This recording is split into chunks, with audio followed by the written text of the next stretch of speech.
Greetings everyone. Welcome to a Let's Tinker edition of the DC Current. I'm your host and creator, Damon Caskey. Today, I'm going to walk you through some of the basics of video game production. Specifically, I'm going to show you how to create sprites and insert them into an OpenBOR module to create functioning animations. Now, you can see right here we have the lovely Mr. Happy in a boilerplate module that is very, very basic. Basic colors, basic background, basic everything. That's the whole point. Mr. Happy does not even have any frames in his idle animation other than this static one you see here. He doesn't walk, and he also cannot jump. Now we are going to give Mr. Happy a jumping animation by creating some jumping sprites. We're going to go through some of the palette issues that you have to learn in order to create sprites.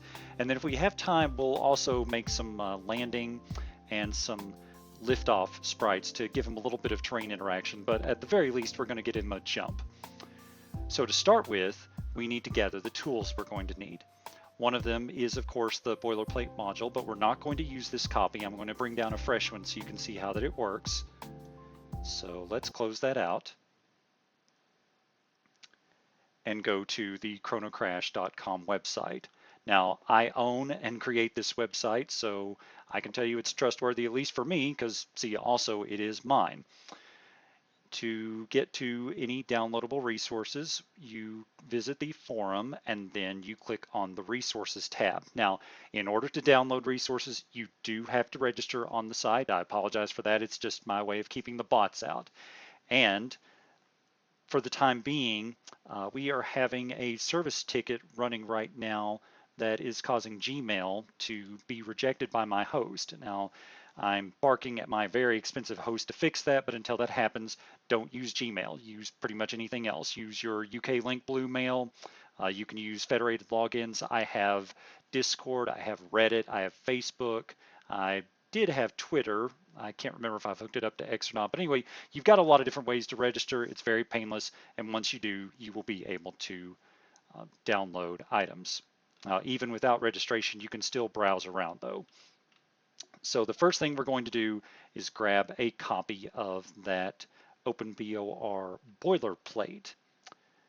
Now an easy way to find that for me, since I created it, is I'm just going to use the filter that has my account, filter.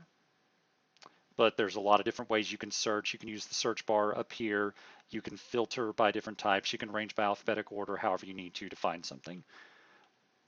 But I am also going to provide you direct links as well, so you shouldn't have to do any searching at all.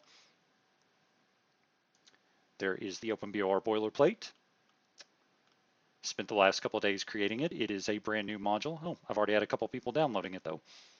So let's grab it.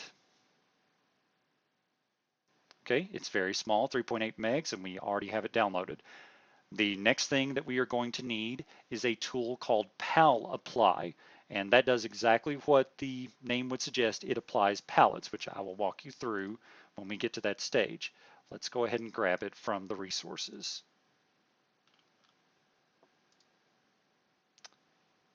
Since alphabetical, I believe it is sitting on page 9. And there it is, PalApply.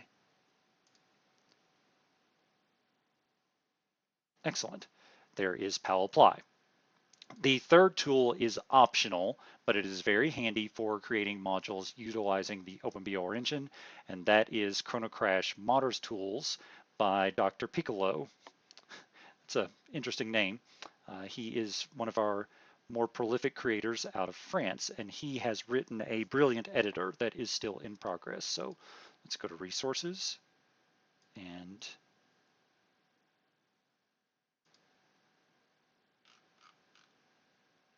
chronocrash modders tools and download.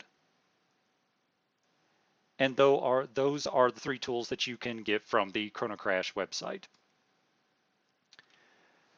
The next thing that you will need is an image editor. 2 image editors will do. The first is GIMP, which I do not have and I do not use. It is free and it does have the full functionality required for creating OpenBOR modules and sprites. The other is Photoshop. Now, for those of you who are fellow students, faculty, and staff at the University of Kentucky, if you are not aware already, I'm sure that you are, but just to make sure, you do have a license to use the full Adobe Creative Suite. So if you have any trouble accessing that, just let me know. I am the technology officer for the Environmental Health and Safety Unit, and I will be glad to walk you through it. So we have Photoshop open here. And we also have the Mr. Happy PSD, but I'm going to create a new one. So now that we have everything that we need, let's move it over into our tutorial folder. And we're going to want to unzip everything. The boilerplate module is a RAR file, so you might need WinRAR. That's also a free tool. I'll provide a link to it just in case.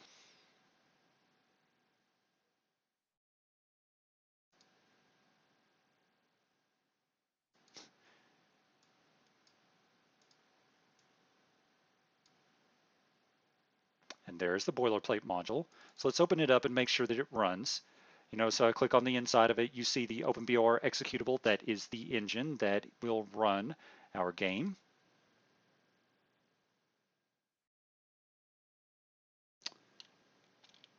And the first thing we're going to want to do, because this module is intentionally a low resolution module, is we are going to go to options and then to video options. We're going to scroll down to scale and jack that up to 3 scale.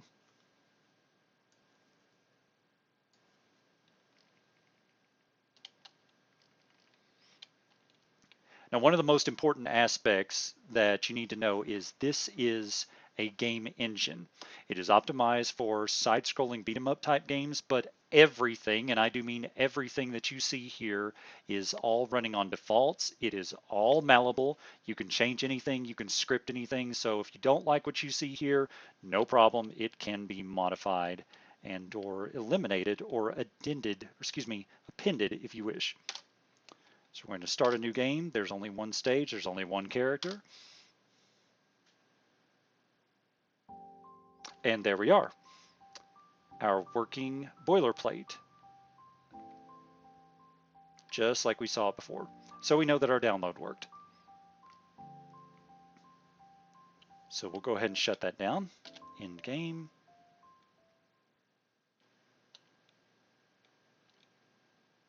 And if you want, you can go to quit, or you can just press the escape key when you're in the main menu, and the OpenBOR engine will shut down. Now the next thing we're going to do is go back up, and we're going to unzip our chronocrash modders tools.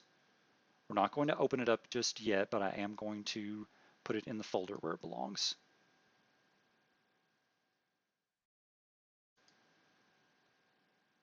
Yeah, so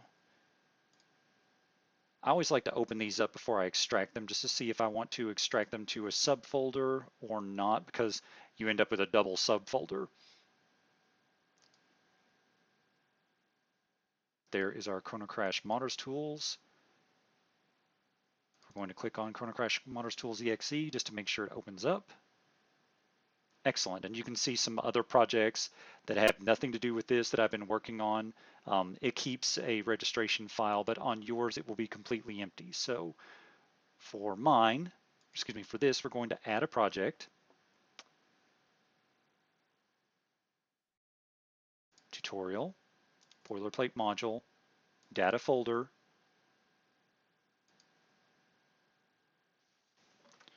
We're going to call this boilerplate. Actually, I'm going to call it Happy, after Mr. Happy, the character.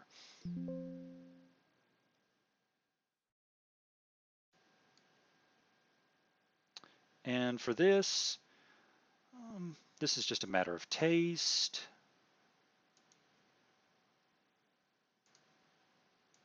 We'll try a light gray color.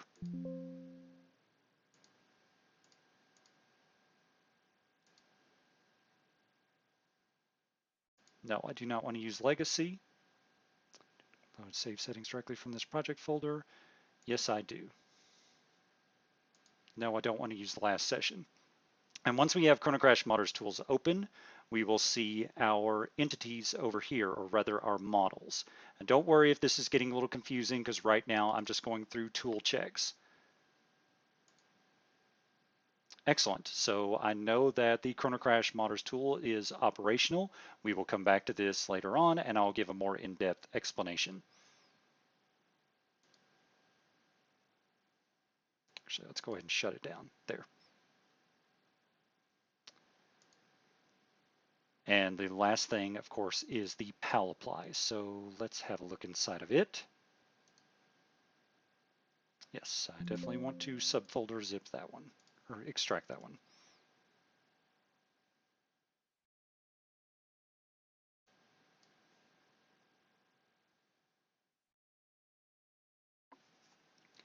Now, pal apply is a very simple application. We open up its exe, and it has two modes. It can either apply a palette to a single file, or it can apply a palette to a folder. Now, a palette, in this case, we're referring to is either an ACT file or a palette that is extracted directly from an image. Now, that is going to make more sense as we go farther into the explanation. In fact, that is one of the things that we're going to be talking about, is dealing with palettes, because palettes are well, they're not just important, they are the essential bit of knowledge when dealing with game sprites. So I'm going to close that for now. And we are going to go back into the boilerplate.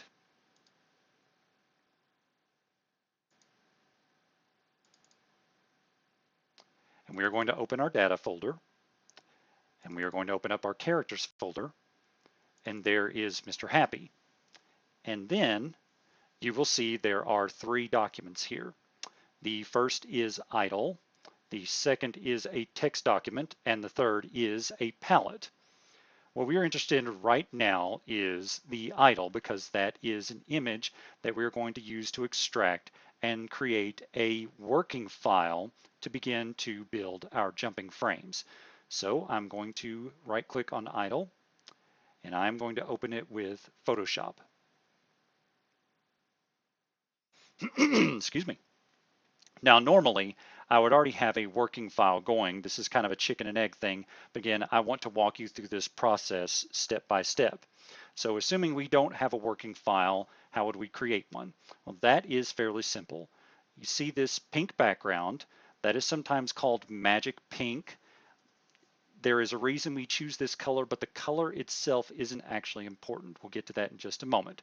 First, I need to select it as a color range. And then I'm going to invert that selection. So what that does is select the item in there rather than the background. So I am going to grab that,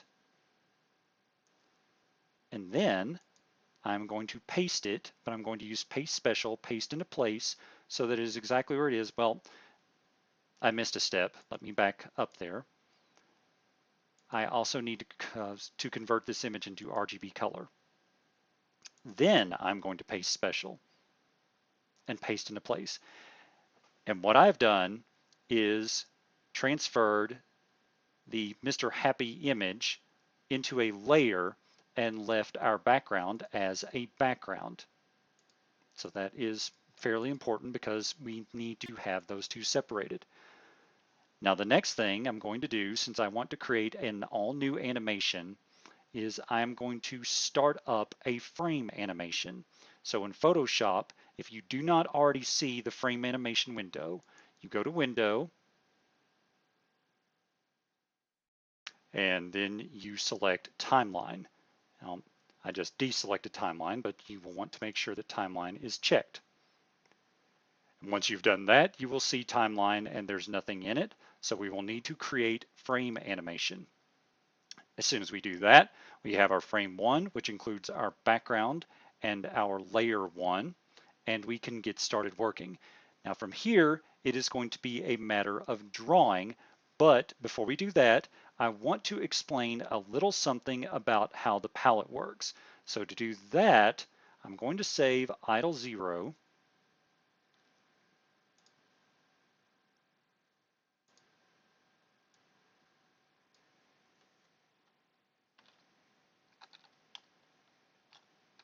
We're going to call it Happy Jump, since that's what I'm going to be making him do.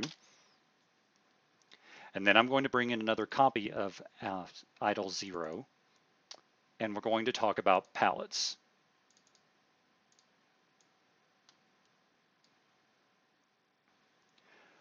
One of the most important aspects to understand when working with sprites is that sprites always have a master palette of some sort in game engines. Now, this master palette may be a global palette like you would see in 4th generation consoles such as the Mega Drive Genesis, the Neo Geo, the Super Nintendo Entertainment System. They could be a little further back with the NES on up to current systems. When they use sprites, they still use palettes, believe it or not. All this is done behind the scenes for the sake of both efficiency and to be able to change colors. Now let me open up the mode and color table, and you can see the physical example of the table in action. Mr. Happy here only has 3 colors. He has this magic pink background, he has the dark gray, and then he has the cream colored. And I notice I said dark gray and cream colored, not black and white. We'll get to that in just a moment. These 3 colors are what comprises him, and these colors will all be drawn from the same color table no matter what animation sprites that we create. So even after I've created all of his jump sprites, they will start out with this color table, but when the engine actually loads them into action, they will load their palette from default 0 ACT, which contains these 3 colors. Now, why does this matter? Well, it does a couple of things. Number one is this is a form of lossless compression. Okay, it gives us up to 256 colors, but only 1 color table. And what that allows the engine to do is let's scroll, scroll, scroll, scroll, and now you're looking at individual pixels. In a JPEG or any other type of lossy compression, what you have are pixels that have individual color data. So this one pixel right here with the cream color would have the color data of 240 by 240 by 240. That is 24 bits, 8, 16, 24.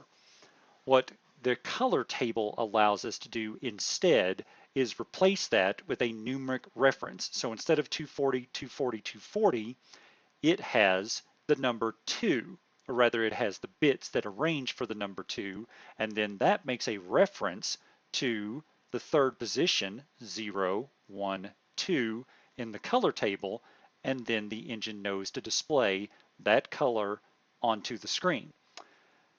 Now we talked about why the pink was significant and why the color itself did not matter. That is because in typical engines, OpenBOR included, the very first color is the transparent color. And without it, you would see, well, just a big square block of image, right? You wouldn't see the shape on here. So the engine has to have at least 1 color that it knows not to display on screen, and that is the very first color. It just so happens to be that most creators choose to use this magic pink value, as we call it, because very few sprites use it within the relevant pixels. And it's a huge contrast. I mean, it's pretty easy to tell the pink from the dark gray, right? But you could use whatever you wanted. Some people like to use like a bright blue, cyan color like that. That's just really up to your taste. I mean, you could pick whatever you want, but you want something best practice to be high contrast that will never appear visually in the sprite. So I'm going to change that back to 255, 0255, and that gets us our magic pink again. And you'll notice when I'm changing colors in this table, it's changing the image. So if I wanted Mr. Happy to turn red, well, I just make that red, and there we go. In fact, I can even show you how we can add color selections. So looking at this palette, what if I wanted to give him, let's say, a blue face? Let's make it a deeper blue, right? And what about a bright green body? There we go. All I have to do once I have this is to save this color palette, And I can put it wherever I want, but I'm going to put it in the boilerplate module, data. When I say anywhere I want, I mean in the data folder, excuse me. Characters, I'm going to put it with Mr. Happy, and I'm going to call it, let's just call it alt green, and then we'll save it. Now I'm getting a little bit ahead of myself here, but this is just to demo how the palettes work. So I will open up Mr. Happy in my favorite text editor, which in this case just happens to be the Visual Studio Code. You don't need this tool. This is just the one I use. Any text editor, Notepad will do just fine. And the chronocrash modders tools also gives us everything we need to do this. Anyway, so I'm going to write alternate pal data cares happy, and I think you can start to see how the logic here works.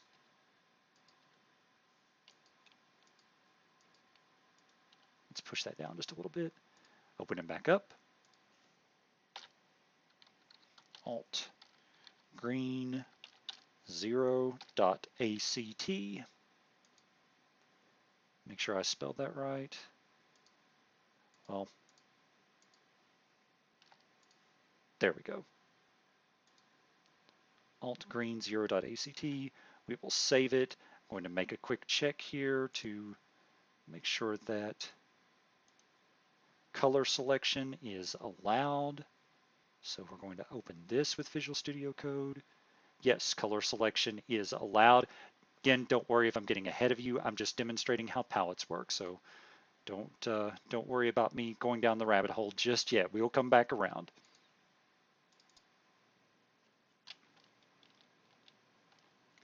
And now, because the engine allows color selection of different palettes by pressing up and down to the selection screen, we can make Mr. Happy green. I guess now he's Mr. Envy.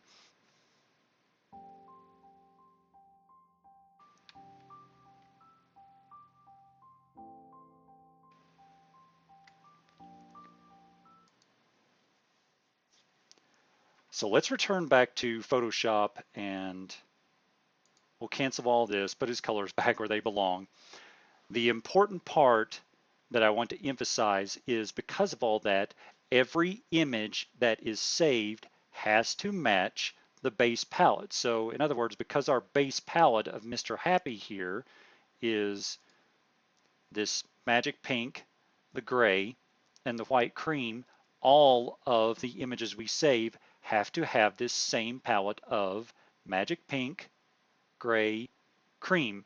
If they happen to get out of order, well, then that messes up our color reference. So think about this. Again, this pixel right here, that pixel is not storing a color value once we save it. It is just storing a reference to this table, and it is going to display whatever happens to be in position 2 on this table.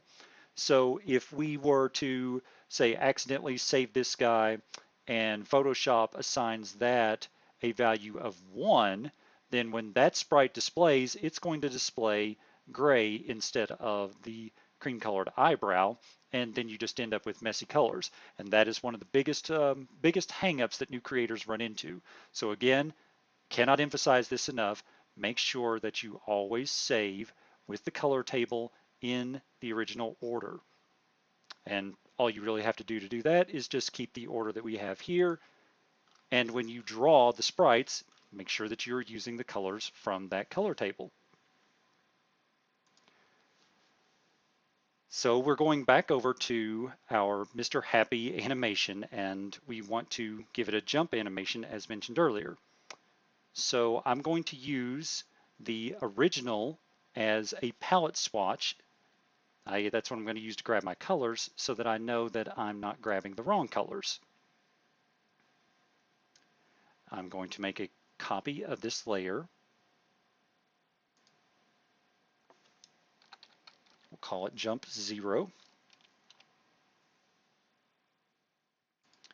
We'll delete layer 1. And this is just where we start doing a little bit of artwork. So this might be the part where you want to fast forward through the video. Let's see. Let's try and turn him to the side a little bit.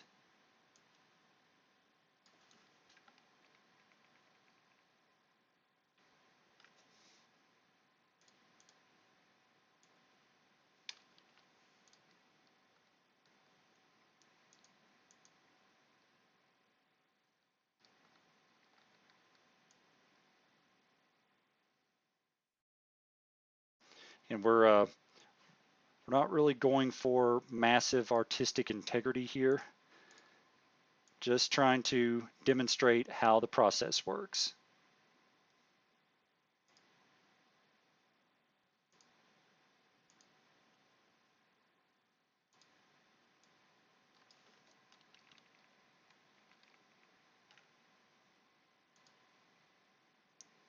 All right.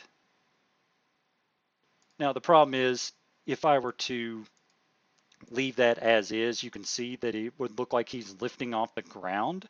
So we don't want that. So we're going to nudge the sprite over just a little bit. Then nudge him back down to match. And then I'll continue to modify things a little bit. So let's cut off this arm here. Cut off this arm here. And select, deselect.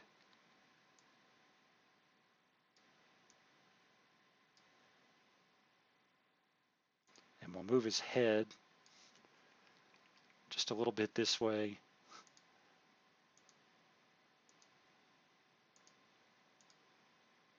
Okay, so this can work as both our jump start and our jump land frame. If he had any clothing, I'd probably want to do some clothing physics.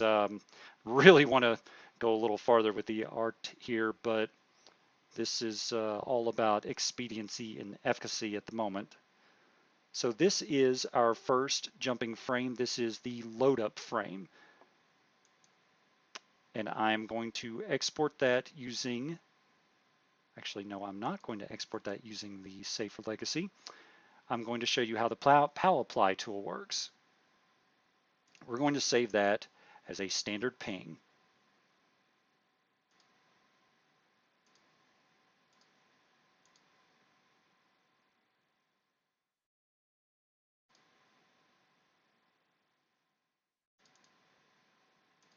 Data, characters, happy. And we will call this jump start 0.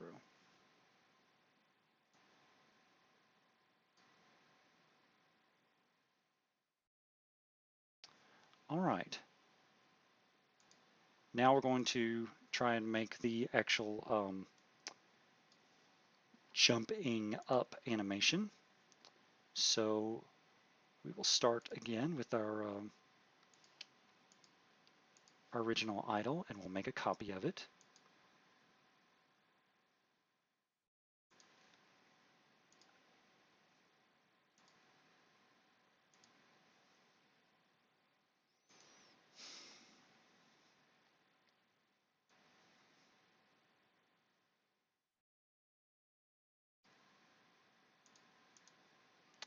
What I think I'll do is, to give him kind of a jumping illusion, is I'll have one leg bent up.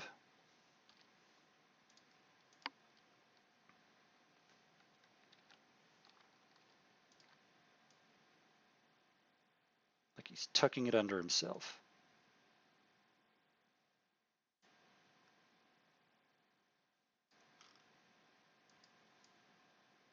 And we'll give him touchdown arms,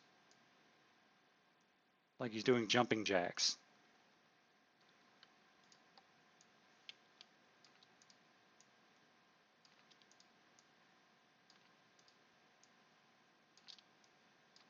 Don't worry too much about the art here. We're going to get to the important part, which is applying the palettes to all these guys when we're done with the image. So that will be our jumping frame 1. We will press the add key down here to add a second frame.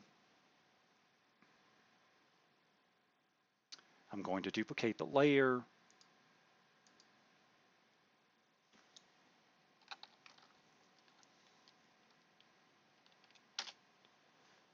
And let my names get a little out of kilter here. Try not to do what I do. Do as I say.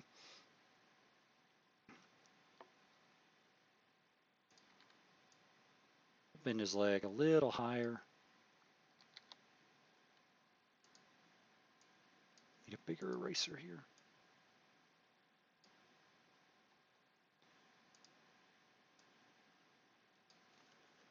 And we'll bend this leg up a little too.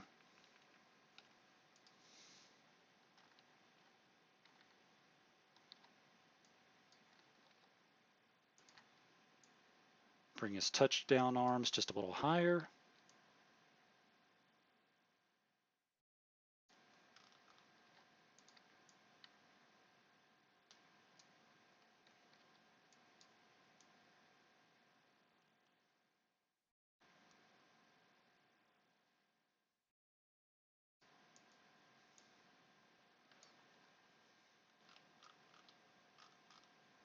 Okay.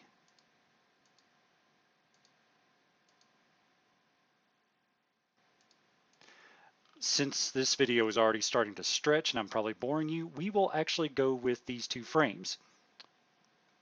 Now, in this circumstance, I could probably manually go ahead and export these and save them with the palettes I want, but that's not really going to get you through the process. So if you're working on an actual module, you may have a rather huge animation. I mean, just as an example, let me bring up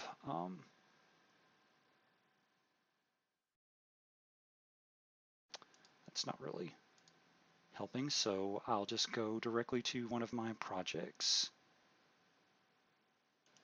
Documents, we'll open in a new tab, and OpenBOR temp.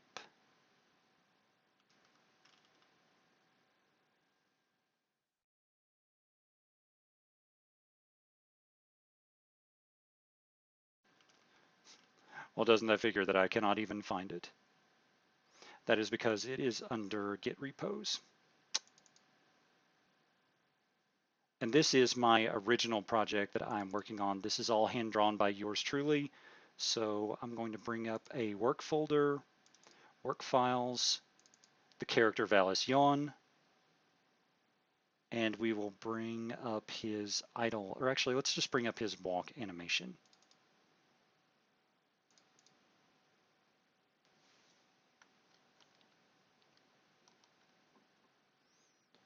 So you may have a rather lengthy animation here that you have to deal with, and so saving manually is not really going to be tenable. So we want this animation to work in the engine, right? And this will also provide us a little demonstrator of how palettes, yet again, can be used to change appearances via base palettes in the game, but we'll get to that in just a moment.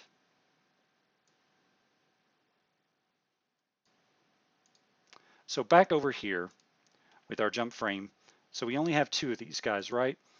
But we're going to use a process to expand them as if we were dealing with a larger animation here. And that is a little trick of Photoshop under render video. Now the reason that we use render video and not one of the scripts is if we tried to use the scripts, they don't work off of animation frames, they actually work off of layers over here. So what you end up with is a big mess. So let me check my frames again, make sure that I have the correct frames. Oops. There we go. 1. Well, keep messing that up, don't I? There we go. So there's my jump frames. And by keeping them in a timeline, I can actually look at the animation playing out if I need to. So this may all seem just a little excessive for what we're working with here, but remember, as you progress, you're going to be working on some much more complex animations, such as Valession's walking cycle here. So back over on Mr. Happy, we're going to click on Render Video. Actually, before I do that, I need to show you something else. Before you render video, you need to make sure that all of your frames, and you can use the Shift key to highlight all of them instantly, are set to 1.0, 1 second. Now back to Export, Render Video. Under your frame rate, you will want to set a custom if it is not already set, because I believe it defaults to 10. You will want to set to 1 frame per second. And the reason we do that is because what Photoshop will do is treat this animation as a video, but spit out each frame as a singular ping sprite. So by setting 1 second to our timeline and then 1 FPS here, we get 1 frame per second matched to 1 frame per second. So Photoshop will go through our animation and spit out each of these sprites automatically. So all we have to do is set up our naming convention. Now you can use whatever naming convention you feel like, but I find it is best practice to have underscore and then a 0 indexed single digit. So for Mr. Happy, we're going to say jump underscore, and then the format will be ping, of course. We will start at 0. We will have 1 digit. The document size, we don't need to change that because it needs to stay the same as it already is. And everything else can remain default. We just need to set and make sure we have the correct location. So documents, OpenBOR temp, tutorial, boilerplate, data, saves, happy. That is correct. We are going to select our folder. Excuse me.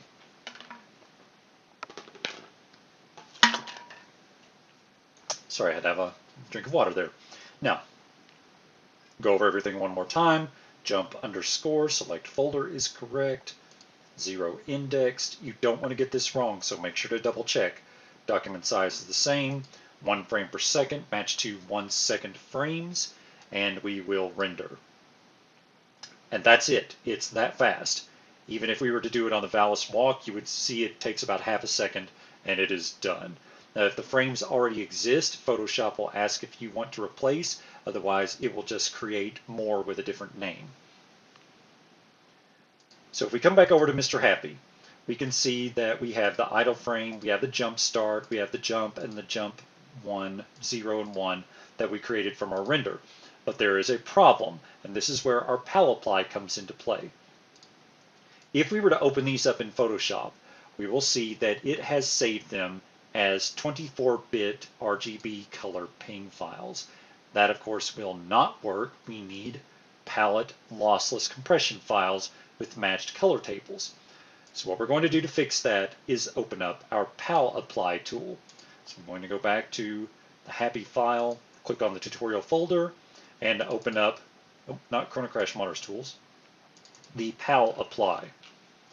We'll go to palapply.exe, and all palapply does is apply palettes to image files. That's it. So we will set up our index directory, and all we have to do is browse to the correct directory. So documents, OpenBOR temp, tutorial, boilerplate, data, characters, Mr. Happy, and we can see the files waiting. That will be our input directory for batch. Our extension for input files is going to be ping, because we will always want to use ping. GIF and PCX and bitmaps are extremely outdated. Never use them. Always use ping. Our output directory is going to be the same, and we are going to overwrite them, and that's just fine. The last and most important is whatever palette we are using as our original base files. Remember, we drew these using that idle right here and its color table, and we had saved that color table as our boilerplate module, data, cares, Mr. Happy, default 0. Now we don't necessarily have to have default 0 as the palette Mr. Happy starts out with in game, but it does have to be the palette that we save all the sprites at. Remember, all the sprites have to be saved on a uniform palette. That is the most important part of this entire process. So back over to our application tool, our palette apply, and we will select that default palette. So we're going to open, and we are all ready. I'm going to say convert, and it will ask if we want to overwrite. And yes, we do want to overwrite. Normally, I would advocate saving files into a work folder first and then pushing them over into your live folder, but for demonstration purposes, this will work. The palette apply tool is going to show you all the files that it applied the palette to, which is pretty much everything in that folder, and we are done. Now everything has a matched palette. So if I go back to our characters, tutorial, characters, happy, not with Photoshop, of course.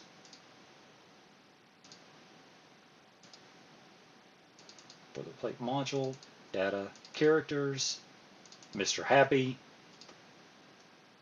And if we open up any of these files, oops, I've got Photoshop with it. Well, that was silly. I just closed my folder that I was working on. Documents, OpenBOR temp, boilerplate module, data, characters, Mr. Happy.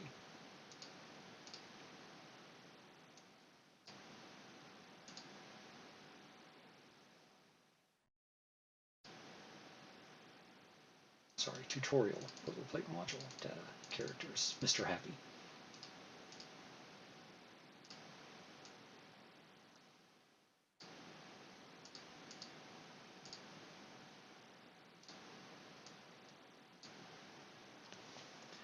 And if we were to open up the palette to our jump, notice that it is index.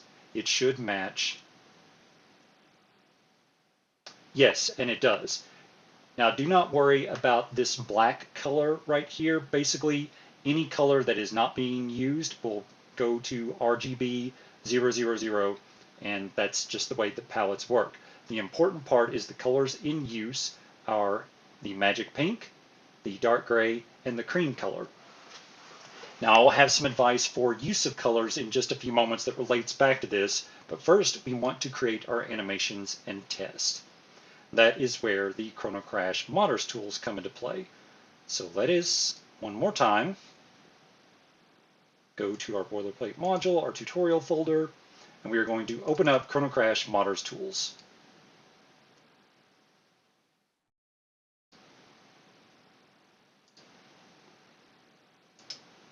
We will go to the player entity or model, and we will see Mr. Happy, and we can open up animation, and here is where we can add another animation. So I'm going to press the plus key to add one, and in OpenBOR, the animation that plays before a jump starts, if it is available, is jump delay.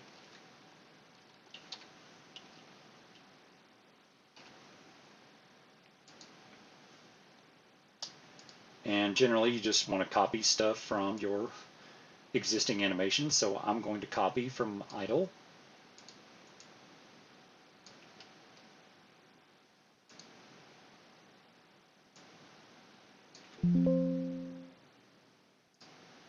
And sometimes this doesn't like it when you copy things. It throws, I did say it was an editor in progress, but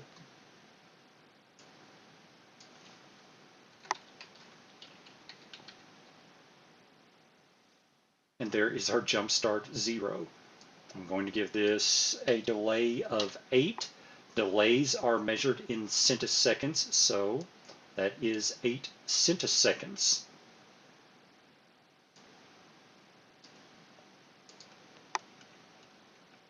And we will save that. We'll start up another animation.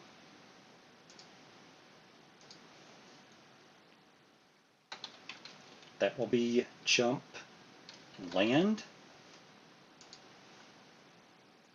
Jump land will be identical to jump delay since we're just reusing that sprite.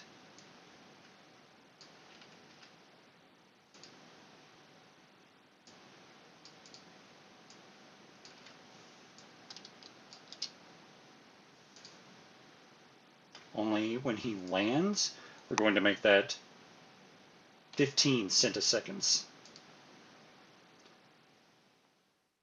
The last thing we're going to do is to add, well, the jump animation. Now, OpenBOR has multiple types of jump animations. There is jumping for vertical jumps, there is jumping for forward jumps, there is jumping for running jumps, all kinds of other options you can use. But if you don't have any of those, if all you have is an anim jump, then it will use anim jump for everything. So it doesn't matter if the character is running or not running, etc., it will use the anim jump. So again, we're going to copy frames. So basically we're cheating.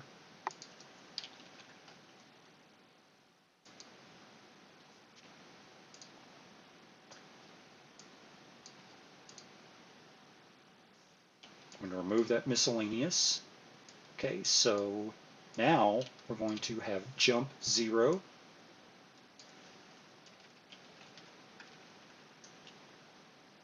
jump 1,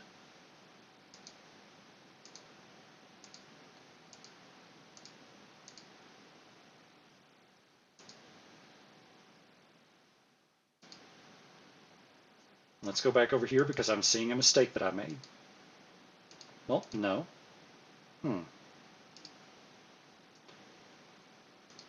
According to this, jump and jump 1 are the same sprite. That should not be the case. Oh, there it goes. Okay, it was just the tool. Okay, and just to make our jump a little bit dynamic, we are going to use a couple of features of the engine. One is called drop frame. What this will do is skip the animation to the frame number when the character reaches the peak of their jump. In other words, when their vertical velocity tops out and begins to fall. So drop frame, let's make that our third frame.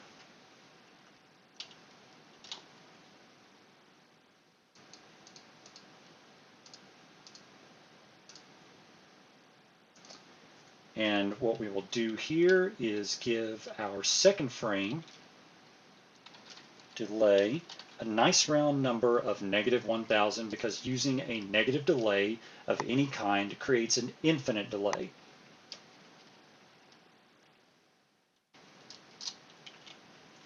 And we'll start this out with, let's say, 20. So what's going to happen is when I press the jump key, drop frame 0, 1, 2. The engine is going to play first the jump start animation. Then it is going to play the jump animation. The character will lift into the air and will play for 20 centiseconds our jump 1 frame. Frame 0, which is the sprite jump 0. Then, after 20 centiseconds is complete, it will move to the jump 1 frame. Because it is a infinite delay, i.e. a negative delay, it is going to play this frame forever and ever and ever, except there is a command, drop frame, that is a native engine command that it will monitor the character's movement. When the character begins to descend, it will immediately skip to drop frame 2, which is number 2 frame in the jump animation, which brings us back to the jump 0. So it'll give us a nice little jump cycle there.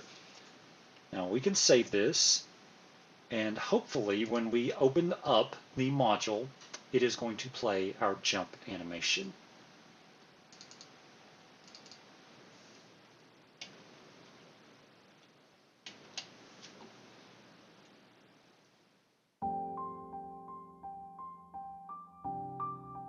And there we are. Mr. Happy can jump.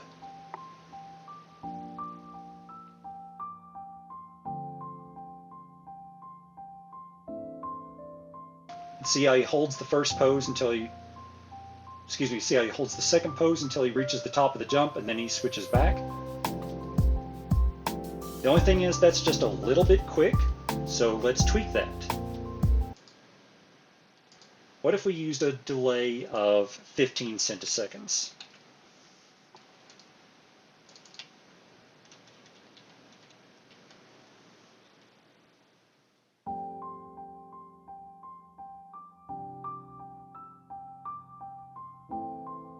That's a little bit better.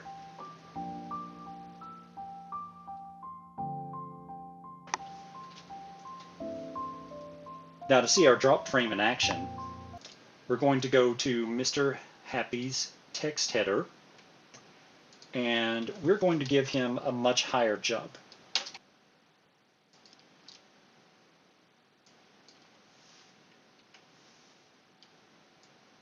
We're going to switch that back to 6.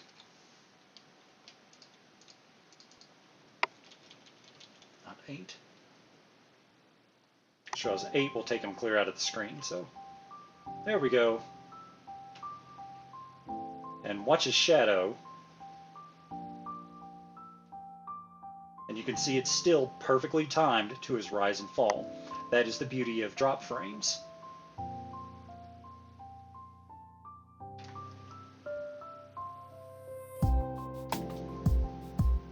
And there we have it. I do realize this got a little bit convoluted, but if you follow these steps, you will have created your first interactive content animation, and that will be your very first start towards creating an OpenBOR module.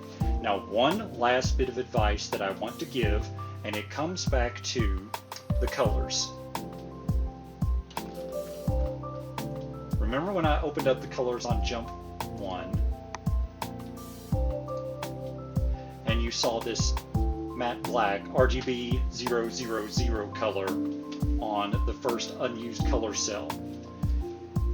No matter what tool you're using, it doesn't matter if it's OpenBOR, it doesn't matter if it's Unity, it doesn't matter if it's Godot, you are always, as a best practice, recommended to never use full primary colors in your character. So in other words, you never want to use absolute black, RGB 000.